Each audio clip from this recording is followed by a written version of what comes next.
মাধ্যমে বিপুল সম্পদের মালিক বনে যাওয়া ওএসডি রাজস্ব কর্মকর্তা মতিউর রহমানের সঙ্গে ঘনিষ্ঠ সম্পর্ক রেখে শত কোটি টাকার মালিক হয়েছেন আরেক রাজস্ব কর্মকর্তা আরজিনা খাতুন।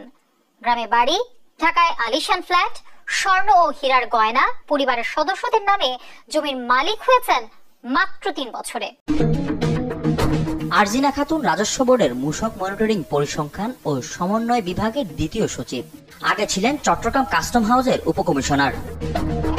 ছাগলকাণ্ডের মতিউর আলোচনায় আসার পর 10 জুন দুর্নীতি দমন কমিশনে আরজিনার বিরুদ্ধে অভিযোগ জমা পড়ে। বলা হয়, মানি লন্ডারিং, স্বর্ণ চোরাচালান চক্রের সাথে জড়িত যোগসাজশ আছে তার। মিথ্যা তথ্য দিয়ে পণ্য আমদানি সহ নানা দুর্নীতির মাধ্যমে সম্পদ অর্জন করেন তিনি। রাজধানীর মিরপুরে 2000 স্কোয়ার ফিটের এই ফ্ল্যাট ক্রয় করতে তিনি ব্যাংক থেকে ঋণ গ্রহণ করেন। 2020 সালে ঋণ অনুমোদন হয় তার নামে, অথচ 1 বছর আগে এই ফ্ল্যাট কিনেন। 1,30,00,000 টাকায় ফ্ল্যাট কিনলেও রেজিস্ট্রেশনে দেখানো হয় 68 লাখ। ঋণ নিয়েছে 60 লক্ষ টাকা। গ্রামে 2 তলা বাড়িও করেছেন আরজিনা। আত্মীয় স্বজনের নামে ক্রয় করেছেন জমিও। 18 সাল থেকে 2023 সালের মধ্যে 500 ভরি স্বর্ণ আর 50 ভরি ডায়মন্ড ক্রয় করার অভিযোগ ওঠে দুদকের অভিযোগে। 2022 সাল থেকে শেয়ার বাজারে বিনিয়োগ করছেন আরজিনা। একদিনে বিনিয়োগ করেন 10 লাখ। মতিউর রহমানের সাথে একটি ব্রোকারেজ হাউসে বিনিয়োগ করেছেন বলে অভিযোগে উল্লেখ করা হয়। মতিউর আরজিনার ব্যক্তিগত সম্পর্কের বিষয়টিও উঠে এসেছে ফোন আলাপে। প্রোগ্রাম ঠিক আছে? আচ্ছা, কালকে যাই। ওকে। আজকে একটু শুক্রবার তো, মানে কি বলে বের হবো কোনো পাচ্ছি না। হ্যাঁ, বাসায় আছে তো, কালকে হলে ভালো হয়।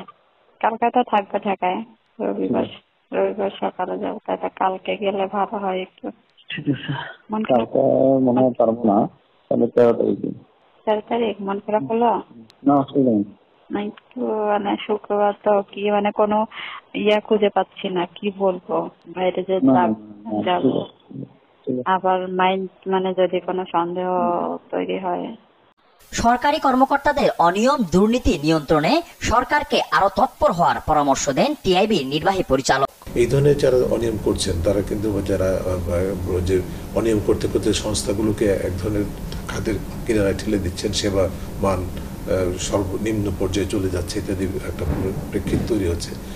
সেটার জন্য যারা দায়ী তারাই কিন্তু তাদের উপরে কিন্তু অর্পিত হচ্ছে এটা নিয়ন্ত্রণ করা।